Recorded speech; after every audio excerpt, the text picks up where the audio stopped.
Hello and welcome to the D3 podcast. This is your host, Matt, joined as always by Sam and John. How's it going, boys? I'm going to just project out to when this will be released. So I'll say that by Wednesday, I'll be feeling better. As of recording, still hurting. Still sad for my Illini, but this is out Wednesday. So, hey, I'm feeling great, baby. Let's go. Sam, how you doing? Hey, I'm good. I'm Sam. It's nice to meet you.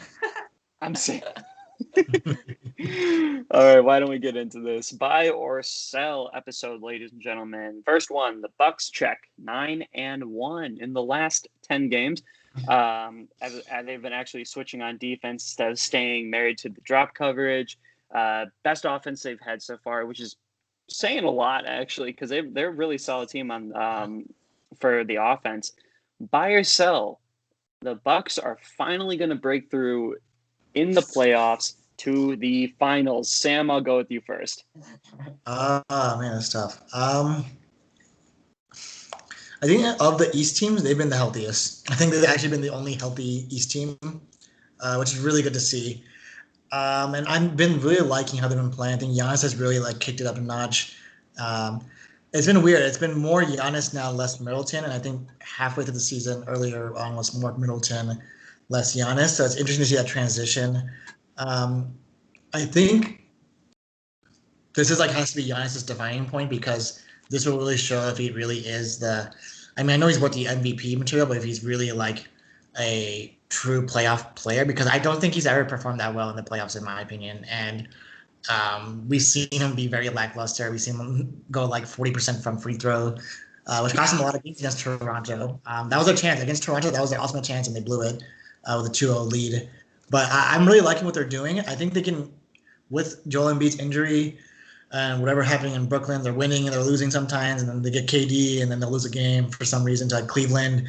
But that being said, I think the Bucks could be a 2 seed. I think that's actually very doable. So I'm buying. I think this team is actually picking up a notch, and I think they're going to actually get to the NBA Finals. Okay, that's kind of surprising. I'm not going to lie. I'm pretty surprised on that one. It does definitely depend all on Giannis. John, I'm going to go to you next. I have a feeling I know what you're going to say, though. Yeah, it's tough because everything Sam said makes perfect sense, and it's totally reasonable. And despite that, I'm absolutely selling. I don't trust. I just don't trust him. It's been nice to see how much more flexible Bud has been willing to be with his system, especially with, you can tell if you get someone like PJ Tucker, that means you're going to be playing a pretty switchable defense. You're going to be switching on defense if you have someone like PJ Tucker, which is because otherwise you're not getting the most out of him. So they're going to be really good. I don't think that they're going to make the finals. I really just don't. I think this Nets team is going to be just a buzzsaw in the playoffs. I have no idea who's going to stop them if they're all healthy. So as much as I got a lot of love for Giannis, and I'm happy for the Bucks playing well, I'm selling. I don't think they'll be in the finals, but I don't think it's going to be as embarrassing as it's been in the playoffs. Yeah. I think it'll be a much harder out. Yeah, I'm going to sell on this one too. 3 reasons: Harden, KD, and Kyrie. Those are the only reasons I have for why I just can't see them getting to the finals. If they were going to make it to the finals, it had to be last year. I really believe that it had to be last year, because it would have been much more fun for the Bucks and the Lakers instead of what we got with the Heat and the Lakers last year. That was pretty rough. But I just cannot fathom a scenario where the Nets aren't in the finals. And if they aren't in the finals, I feel like the 76ers are. Those are the 2 teams that I'm seeing right now going to the finals in Eastern Conference. Really quickly, buy or sell, Giannis sneaks up and grabs his 3rd straight MVP. Sam. I think I'm going to sell. He is apparently, by NBA.com, he is the 3rd as of 2 days ago in the race. I think it's Nikola Jokic, Dame, and then Giannis. I mean, honestly, if you had excluding like Joel Embiid and like LeBron James, like excluding those just based off the ranking itself, probably he probably should deserve it just the way he's been playing and to still maintain like a third seed. I know it's the East. Technically, he should be like a first seed if that's the case. But I think you're going to sell. I think Jokic has been putting up ridiculous stats. And if Joel Embiid comes back still balling out, I think he would probably steal it. So I'm going to sell on this. John? I think I'm gonna sell too, but there's like a real chance here this time because the Bucks have been really good and Giannis has been, as good as ever. It's not like he's worse this year. It's just that people are tired of voting. It's like LeBron when LeBron was at his prime. Like people are just tired of voting for him. Obviously, he's not like LeBron level, whatever, but you know what I mean. Voter and fatigue. my thing. Yeah, and my thing with the Nuggets, with Jokic's case, is that the MVP is such a, it is kind of a team award sometimes, like they do like to reward the team with the best record, like the best star on the team with the best record and align that however they can. And right now the Nuggets are a 6th seed,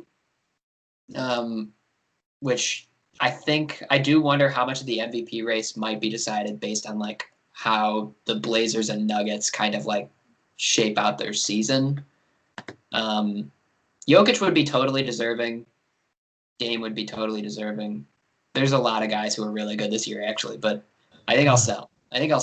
But not because of anything Giannis is doing wrong. Yeah, exactly, and I'm going to sell as well. Next one, 5 players from this rookie class will be an all-star at some point in their careers. I am buying that so hard because of Lamelo. That's one player. 5 players from this rookie 5 class. players. Yeah.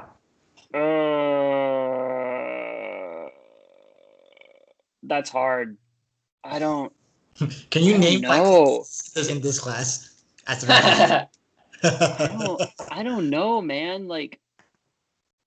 James Wiseman hasn't. I mean, he was doing pretty well, but he's kind of simmered out ever since he got injured. Anthony Edwards is looking much better, but again, those are his last 6 games from his entire season that he's had. LaMelo is obviously amazing. He's absolutely incredible. Patrick Williams, I can see him being very, very good, but it's all dependent on what happens with the Bulls, especially. 5 is such a high number. I'm going to sell. I'm actually going to sell. I will buy that LaMelo will be an all-star, but I don't know about 5 players. I cannot trust it. Sam? I'm going to buy. I think we have the three top picks, LaMelo with Anthony Edwards, James Wiseman. I think they can be all-star caliber. Other one, I think Tyrese Halliburton. I think he can actually sneak in for at least. If D'Lo can make it one year, then I think Tyrese Halliburton should easily make it for a year. And I think the other one for me, I think it's going to be Obi Toppin. I think it's just going to happen. I think I only picked. I picked 3 West players, so it's going to be kind of tough, but I think it's doable. I think if you had to pick, I think it would be those guys. I couldn't imagine anyone else. I think Killian Hayes was supposed to be the high optimistic one, and that I don't know what happened there. It's kind of sad over there right now. Maybe Isaac Okoro. He's been balling out lately, and I've been actually really enjoying his game, and it sucks because he's in Cleveland, which is very sad to see. But I think the talent is the way it was drafted was they're all going to be late bloomers probably in 5 years. And I can see that easily with this class. So I'm going to buy. All right, John? Okay. I'll decide this way. So I think Anthony Edwards will be an all-star. I put a 6-game averages on the doc, but it's been 10 games that he's been having this run. Where he's been pretty good. So I'm going to say he's going to be an all-star someday. LaMelo Ball will definitely be an all-star someday. Yeah. Patrick Williams will be an all-star. Go fuck yourself for even being a little unsure. And you're right. That's fine. He's an all-star, baby. Lock it in. Yeah. It's done. You're right. He's the second coming of Kawhi. I got you. I still think that James Wiseman will be an all-star at least once in his career. Though he's looked kind of rough, honestly, sometimes. And then this is the one that makes it difficult for me because I think that Tyrese Halliburton is a great player. I do wonder, like, if his ceiling is going to be like kind of like a Mike Conley career. Like he's always like really, really good, and everyone's like, oh yeah, he's basically all-star level, but he like isn't quite ever there to make it. Especially if he's stuck in the West, you know, on a team with De'Aaron Fox. Like, so I think I'm gonna sell 4 players being an all-star in a draft. It's a pretty decent draft. Oh yeah. I think that's what I have it as right now. But yeah, I mean, you know, there's always surprises as people develop, but I feel pretty safe saying that 4 will be. So I'll sell. I think. I think 4 is the good number, and even at 4, I hope. I'm sure James Wiseman's going to be fine. I'm sure he's going to get his shit together, especially having, you know, players like Steph Curry on your team to help guide you. Even though they're played completely different games, obviously, but you have that talent to help you along the way. It's like John said, it's that 5th player. I thought it was going to be Obi. I really thought it was going to be Obi Toppin, but I don't know, man. I don't know. Sam, I was kind of shocked when you said his name. Hey, you guys are skeptical on these Knicks. I'm telling you, if they make the playoffs, everyone has to go buy a Knicks jersey because bright times in NYC, all right? Could care less about Brooklyn, all right? They bought their team. We're building this team again. They bought their team. They literally bought their team on the basis that hipsters, we hate New York City, but hey, we like New York, so we'll stay in Brooklyn instead. Jay-Z, you sold your stock too early, my friend. You would have made bank right now, I tell you that. But Knicks got a bright future. All right, next one. We have LaMelo Ball makes more all-star teams than Ja Morant. Oh, boy, oh, boy. John, I'm going to start with you. Yeah, I thought these were interesting to think about. There's a 2-parter, which we'll get to the second part in a second. But I'm going to actually buy on this, and one of the main reasons I'm buying, not even from a talent perspective, is just that LaMelo Ball's in the East. And Ja Morant's in the West, and so it's tough. It's really hard in the West to be a guard, and that's how it's been for like a while now. So I actually do think I'm gonna buy that LaMelo will make more all-star teams than Ja Morant. Now, there were talks of, and I don't know how realistic that this is going to happen, but there were talks about, you know, another team being created in the NBA, and possibly some teams shifting from the East to the West to the West to the East. I think the number 1 team that was possibly going to get to the East was Memphis. So if we're just looking at players side by side, let's leave the conferences out of it. Who do you think gets more all-star appearances? Just players side by side. I still think LaMelo will. Okay. Yeah. I still think LaMelo will get more all-star appearances, especially because he's, I don't know. I think that he's just kind of built for to be kind of like an all-time great player, which is like kind of a crazy thing to say, but I think LaMelo is someone who's going to be like a 9 to 10 time all-star kind of guy. Wild. And the thing with me is also the name, because it is also a little bit of a popularity contest too. And LaMelo's name is so fucking big that I just can't imagine him losing because of that. And Ja Morant is just so goddamn good, but like, man, that name, dude, that name. Sam? Yeah, my first argument was I think it was the East-West. It's just like the West is so solid with like the amount of parts. It'd be nuts to. I mean, honestly, I think Ja Morant could have made it last year. I think he was actually that good enough to make it last year. But if you're a rookie, you don't make it. Independent of that, I think LaMelo Ball could be actually like an all-time great. I think he actually can. I think which is really like John's point. It's crazy to say, but the guy's built for this moment. Like he's literally been built for this moment since he was 12 years old, and we see it. We see the composure he has, and it was kind of funny. I saw like a highlight from like it was like from a game like 2 months ago. He was like dapping up everyone after they beat Lonzo, and then Bismack Biyombo like and him got into like a scuffle, and they just like started like moving their hands like this, and then Lamelo was like, all right, and he just kept going. Like he's just like someone doesn't get into the moment, doesn't let the moment take over, and I can really respect that. And it's still tough. I mean, I just feel like John Moran does get like disrespected just because of the market he's in. This is the ideal market for him. I think he like the grit and grind is like it's what he is.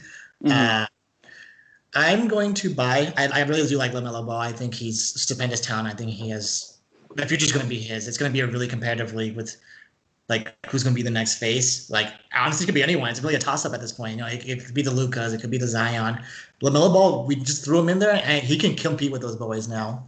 My question, if I can counter, is who will have a better career, Lamelo Ball or Zion Williamson? Wow. Oh my god.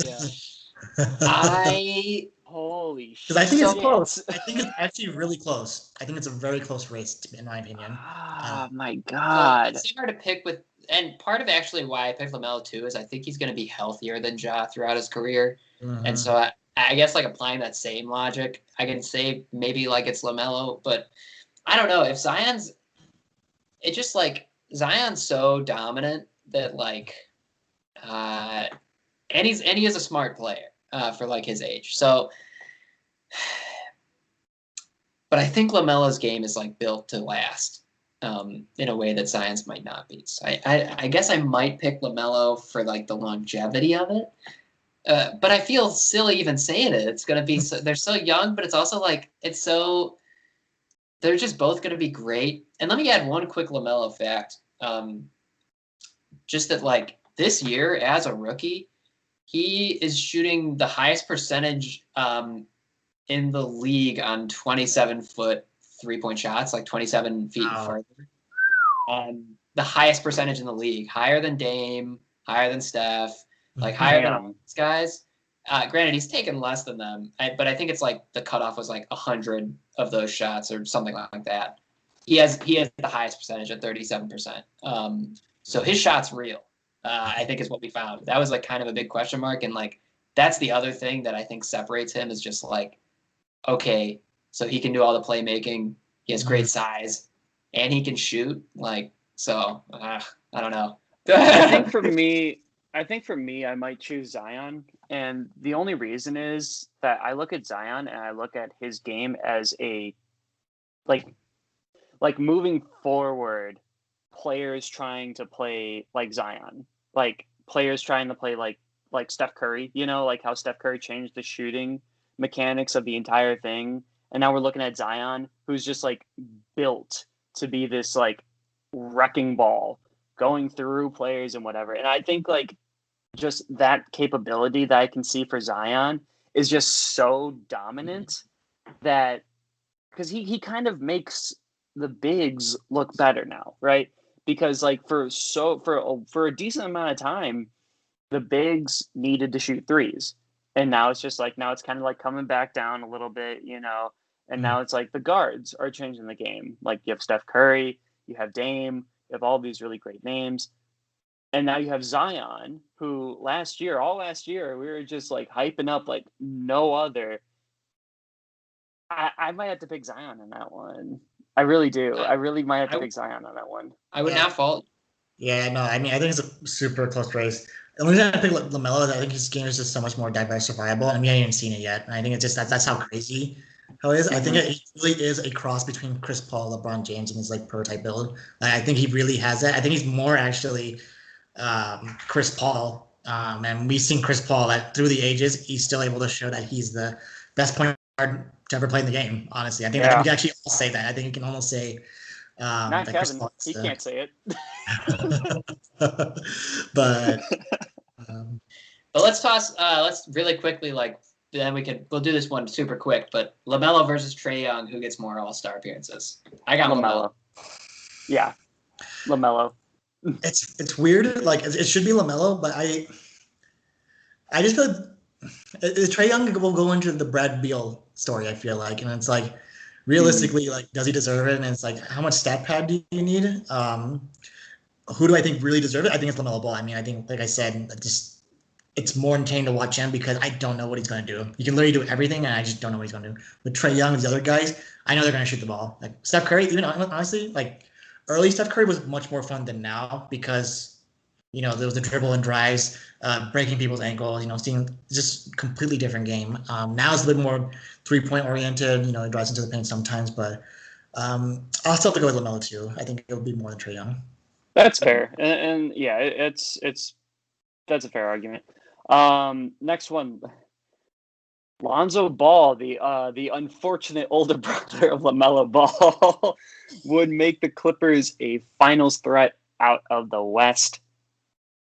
This is a very interesting question. This is very, very interesting, especially with what's been happening with the Lakers recently.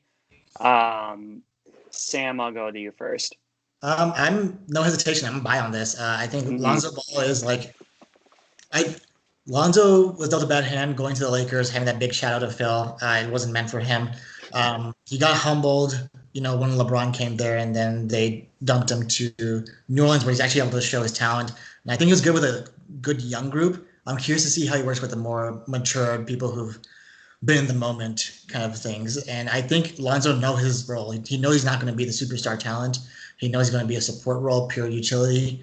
And I think this is perfect for this team because the lacking position is point guard. Like the Luke Kennards don't work. Pat Bev, he's aged out in my opinion. Lou Will's too small for this position, and I think Lonzo Ball's the ideal fit for this team. So I'm gonna buy.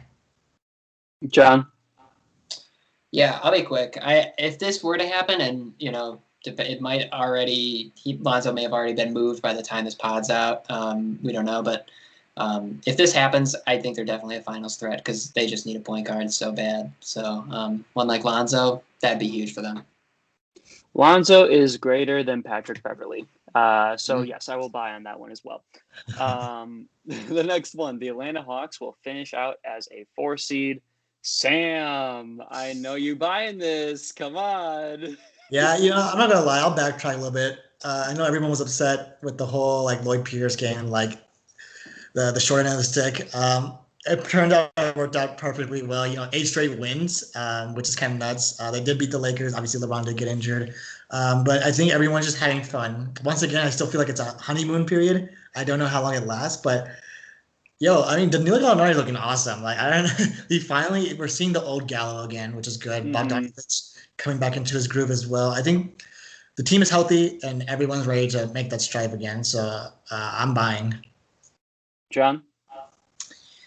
Yeah, I don't think they will because I think Miami will be a 4 seed. So I'm selling, but yeah, I think the Hawks will be. They're definitely they look good now. Depends on what they do with John Collins, but yeah, Yeah, I'm gonna have to agree with you on that one, John. Sorry about that, Sam. Sorry about that. We hate on the Hawks. Ridiculous. Next one. If I am a Timberwolves fan, I should be excited about the future. What an interesting sentence. What an interesting statement. I never thought that the Timberwolves could be excited about any kind of future. John, I'll go to you first. I actually, so it's tough because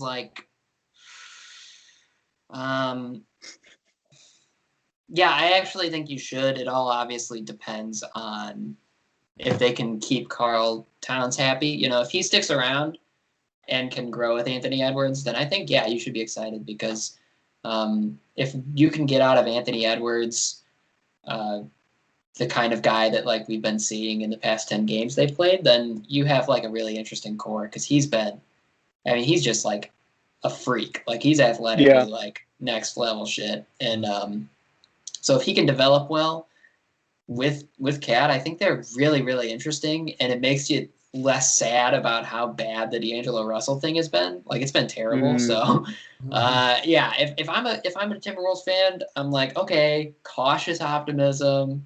We got 2 young guys that could be really, really legit. So yeah, I think for the first time in a while, you can maybe be excited. Sam?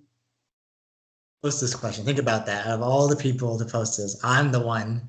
I'm gonna buy. I think these last few games have really showed that it was just a bad direction overall, and I don't think it's anything to do with Ryan Saunders. I think he was just in a horrible situation for like a 33-year-old to like lead people who are like almost only a 5-year gap, or some people are older than you. You know, it's weird to have people coaching like that. And the way that Anthony Edwards has been playing, I think we're showing reminds me of Paul George if he can develop a shot. I think that can actually be the real comp for him. And I think the biggest piece will be how do you keep Cat here. And it doesn't seem like Cat is like flipping. Like I don't think he's going to be a guy that wants to be out. I think he actually wants to be in Minnesota. It might be a Bradley Beal kind of situation where he wants to retire a Timberwolf. So we'll have to see. I mean, KG. There's still some rumors of KG and some group going to buy the Timberwolves. You never know. You never know. So I'll buy with it. I'm excited. I will buy fully dependent on if D'Angelo can get out of there.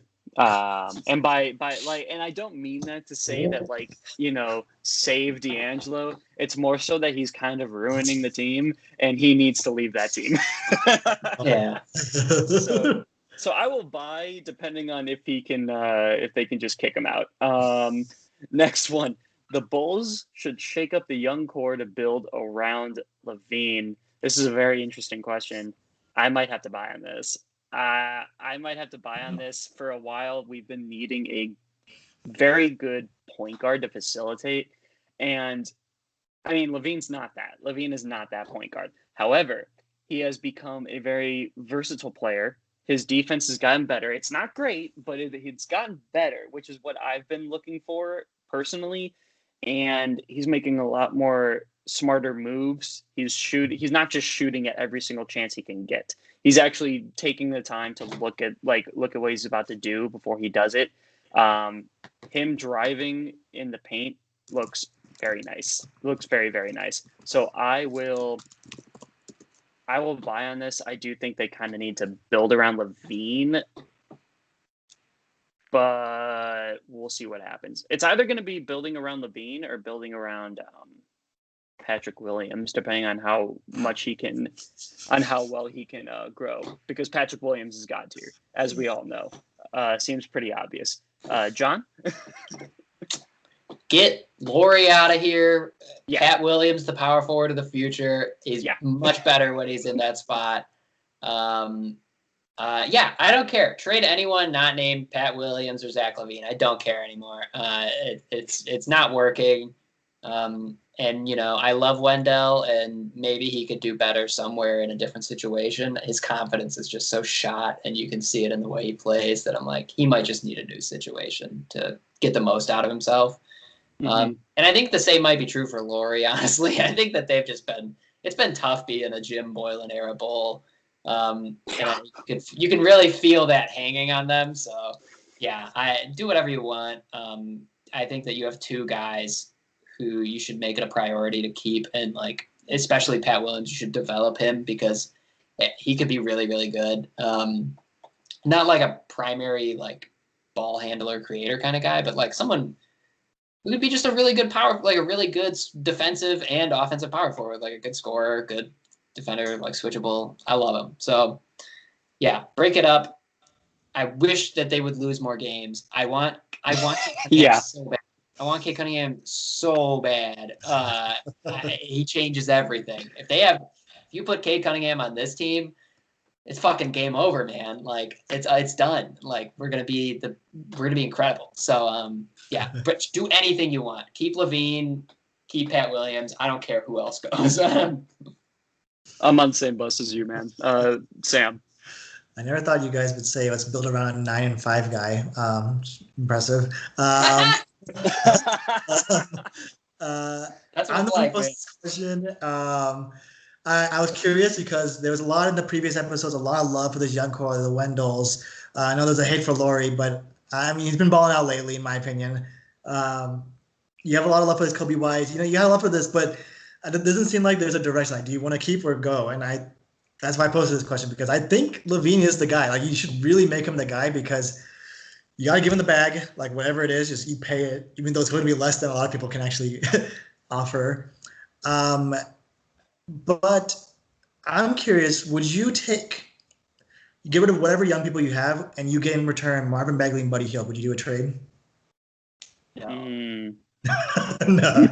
I don't want Marvin Bagley. Yeah. No, because and here's the thing. Like I want Patrick Williams to be playing power forward. So as much as like the NBA is like much more positionless now and it's not so like rigid in that way, I still like want, that's where he plays the best. And so I want the space freed up for him to be able to do that. And also we just don't need another, we have a better Buddy Hield than Zach LaVine. So I just want like, I want a point guard.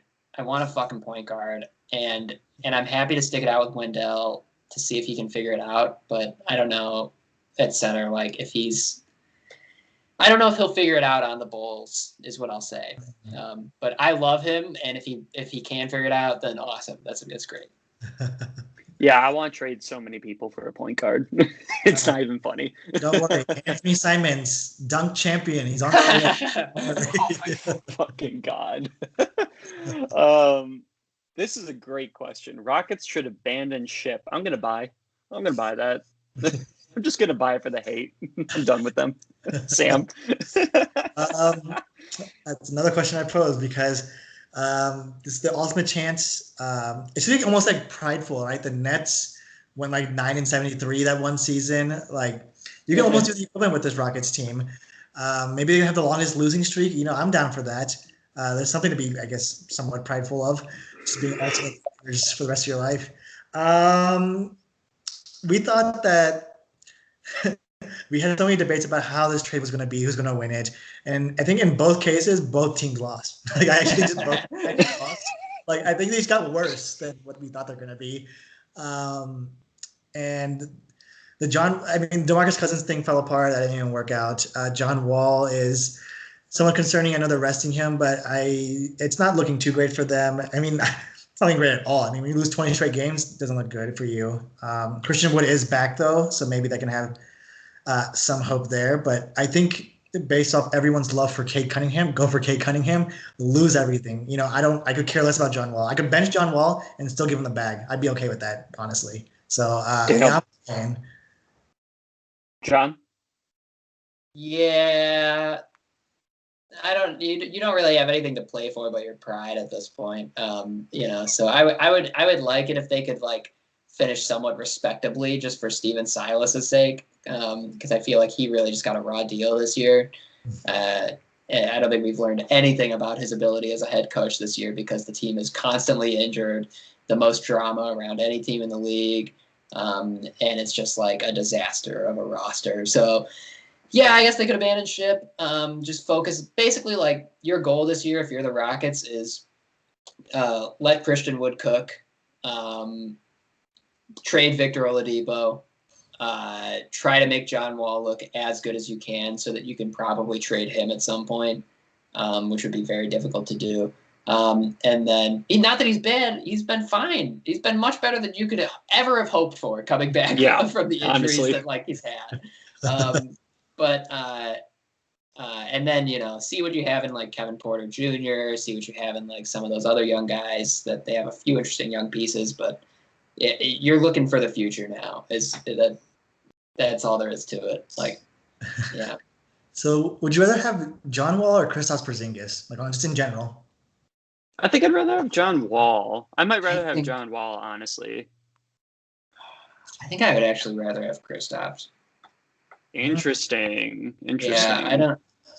I think it's easier to find a good point guard than it is to find someone who like can replicate what a healthy Kristaps can do. So that's where I land. Okay, so we're going with the idea of just you're tall, you're you're tall. You have you're theoretically a very good shooter, and when you're healthy, you're competent defensively. So I guess I'd rather have that than John Wall, at least definitely at the prices we're paying right now. The formula for success: be tall. I like it. Yeah. Next one. Who are you buying for MVP? We have Nikola Jokic. We have Dame Lillard. pardon me if I don't know this, the field. It's not a person. That's just. Oh my God, Matt. Let's roast him. I'm bad. I'm sorry. I'm so sorry. It's just. sorry. Oh, sorry, Nikola Matt. Jokic. There we go. Theo. The person. No, it's Nikola Jokic, Damian Lillard, and anyone else is the other choice. Okay, gotcha. And that means you could pick literally like one guy, or you can pick every other candidate. I gotcha. I actually might pick Dame. I think Dame's got it for MVP, and that's really and like no disrespect for Jokic at all, but I think there's a popularity contest for this MVP, as we have seen. So many media people have said it. There is a storyline for this MVP candidate. That's why Giannis has won twice in a row. The story was building before the season even started. And nobody, like, Denver is such a good team, but it's one of those teams that not a lot of people really talk about because there are so few players on that team that I'm excited about. And Nikola Jokic's game is just so bizarre, but so very, very good. Like the stats that he puts up is fantastic. He is one of the greatest big passers that I've seen in a very long time. He's one of the greatest passers in general. Like he is. It's bizarre. It is extremely bizarre how good he is at it. But I love Dame. I love the clutch. I love the game that he has, and he just has such an insanely good personality, like upfront personality, that I think that's kind of what pushes him above Jokic, in my opinion. John. I wish I could go last, but let me think. I'll do. It's tough because I really think Jokic is deserving, but I kind of don't think that Denver is going to win enough. Mm-hmm. I think they're going to end up being like a 5 or 6 seed. So I put the field in there because I think here's the thing. I think that there's Giannis sneaking behind. I think Jimmy Butler is sneaking behind. And I think that if the Mavericks end up as a 6 seed, I think that Luke is a legitimate candidate. I think he will get top 5 votes. I guarantee it. Because the Mavericks have actually been pretty good lately. So whatever, but regardless, I actually think I'm also going to pick Dame there. Because I think if you look at, especially the clutch numbers are just really hard to argue with. Yeah. And the fact that he just carried this team on his back, to the position where they are now. And now that CJ's back, they're going to probably win more games. I think Dame actually has a pretty good shot this year. In all respect to the Luka pick, I will say that I have been watching those passing videos on repeat for the longest amount of time because, my God, so good. Those were insane. They were so nice, so pure. Sam. First off, I want all of y'all to apologize to the Portland Trailblazers. I believe for at least 3 straight episodes, they were disrespected as having no shot. Why is TNT talking about them? Yeah, that's right, Matt. Yeah, I know. You know who I'm targeting here. But we've seen it, right? The composure that Dame always had a chip on his shoulder. Since day one, chip on his shoulder, zero respect. Should have been starter for the All-Star team. That's irrelevant at this point. But I think it's an easy case to make him first team All-NBA. I think it's easy case for him because the way he's been playing, he's been doing it all really. It's not even just a pure scorer. We actually see him play as a facilitator and somehow getting this kind of crippled team to where they are. I mean, they fell from 4 to 6, but the gap is still very close. And I mean, think about it. They're playing against the Nuggets and Clippers, and who are very respectable teams. But that being said, though, I'm going to go with the field, and I'm going to go with Joel Embiid. I think we're just writing him off based off the injury. And I just think that when he comes back, I think there's going to be a severe gap between Philly and Brooklyn at the end games. In all respect, I really do hope that Embiid gets it. And like I do hope that it's the injury is just so concerning to me that it's gonna play a big part in it. But if he wins it beside even with the injury and everything like that, that's fucking awesome. And he is totally deserving of it, in all honesty. He really, really is. I really wish that he didn't get injured. I cannot tell you how much I hated that. And to also add, Giannis, you didn't deserve 2 MVPs. I'm sorry. First one should have been James Harden. Damn! It was a narrative story. It was a narrative story. I respect the narrative. I know, like, you did lose his dad, and that meant a lot to him and everything. I don't do that. James Harden had one of the craziest seasons I've ever seen by an NBA player. That is nuts what he did. James Harden MVP. Changing my opinion. James Harden MVP out of pure spite. I like it. We have the last, actually no, second to last one. We have buy or sell, just buying this one team, then selling the other one. We have the Suns and we have the Jazz. Sam, I'll go to you first. Part of me thinks it's kind of unanimous. I think I'm going to say the Suns. I think they're just a more enjoyable team. I think they have a lot more threats. We gave Jazz praise for one episode, and mine and a whole episode. It was probably like 3 minutes. And then we immediately roasted and I literally flipped them off on the next episode. And I think I'm going to stick with that heat. I'm here to bring the smoke. And that's because the Suns, with that heat that they're building, is creating that smoke for me. They are playing phenomenal, off the charts. And we thought there was going to be Devin Booker, and it's not. It's not even Devin Booker that's making this a great team. It's Mikal. I think Mikal Bridges has been stupendous. This is like the ultimate trade. I was just listening to an interview with him, and he was saying how sad it was, being traded from the hometown of Philly to the Suns, and then 3 years later, they're probably the third, fourth best team in the NBA. I couldn't imagine that kind of story. And I think the main story is every year since the Clippers, we've been writing off Chris Paul, and I think this is actually his best chance since that Houston situation. I think this is actually his solid chance to be these guys are real. I think these guys are actually real. So I'm gonna buy on the Suns. Absolutely. I'm with you on that one. John, you're next.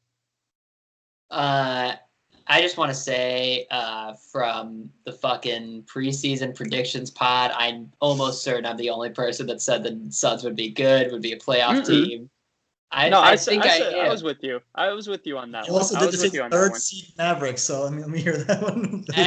I was wrong a lot, but on the Suns, I was almost right because they've been incredible. They've been even better than I thought they'd be, and I definitely, it's probably out of rudeness almost more than anything, but I definitely trust them more than the Jazz in the playoffs, and because they've just been incredible, and they have so many good guys just across the roster. And I think that the West just got way more interesting because the Lakers are kind of up in the air now. Now it's sort of okay, what are we going to get from them in the playoffs? We don't know because health. So I definitely think that of these two teams, I would definitely buy the Suns because I think that they could really surprise people in the playoffs. They've surprised a lot of people this season so far. So good job, the Suns. I'm gonna pick the Jazz purely out of principle because I don't have a choice at this point. Let's go Jazz, baby. Last one, we have the Raptors making the playoffs by or sell. This is really sad. I'm not gonna lie. This is a pretty sad one. Let me just pull up their. Oh my God, they're 17-24. They're currently ranked 11. I'm selling. I don't think they can do it. I don't think they can do it. Because I'm looking at the Pacers right now. I think the Pacers are more deserving of the playoff spot than the Raptors are, unfortunately, which is really hard to say, which really fucking sucks. But I am extremely excited to see what more Karis LeVert can do. And if we're putting both of those teams next to each other, I hope the Bulls lose. I hope the Bulls go all the way down and they get Cade Cunningham. But so that's why I'm looking at the Pacers instead of the Bulls. But I don't think they can do it. I do not think they can do it this year. Sam? Yeah, I'm gonna sell. It's kind of a shame. Just losing 7 straight games, and it kind of sucks for this team. You know, they have to play in Tampa. They're not at home. I think it'd be a different vibe there. I think it'd be a completely different story. I think if they should play at home. Um, you know, with all those trade talks happening too, like Kyle Lowry, they're gonna move him. They're not gonna move him. I heard they're not gonna move him, but I also heard the Heat are like heavily pursuing. So hopefully they do him justice there and get Kyle Lowry back in the playoffs. But I honestly think like the current 8 teams are the teams that are going to make the playoffs. I don't really see it changing. If you're going to do the 10, I think they can. Well, that's tough. If it's going to be 10 teams, I think Toronto makes it. If they're going to do the whole play-in situation, then yeah, Toronto will easily make it. But I don't think they'll make it into the actual playoffs. So I'll sell. Okay, John. I think that like. I mean, so the Raptors have been missing like a lot of players over this like losing streak. Like they just haven't had their team back for like so long because of COVID. Even their coaching staff was like out of games because of COVID. So like, I think this team is going to make the playoffs. I would actually be really surprised if they don't kind of rally and get back in. I know they're pretty far back right now, but like, I don't know. I don't think any of these like 6 through 10 seeds are like total locks, except you know, I guess maybe the Celtics will be in the playoffs, but I think like everyone else, like we really don't have any way to know, and so much can happen. I think that I have faith in this Raptors team to kind of turn it around and find their way in. I'm buying on them being in the playoffs. All right. Thank you guys so much for listening to the podcast. This is the Deep 3 Pod. That was by ourselves. You guys can follow us on Instagram and Twitter at the Deep 3 Pod, as well as email us any questions at the Deep 3 Podcast at gmail.com. Like, follow, subscribe on YouTube, and have a great rest of your day. Peace out. Wherever you are, we will find you, Theo Fields.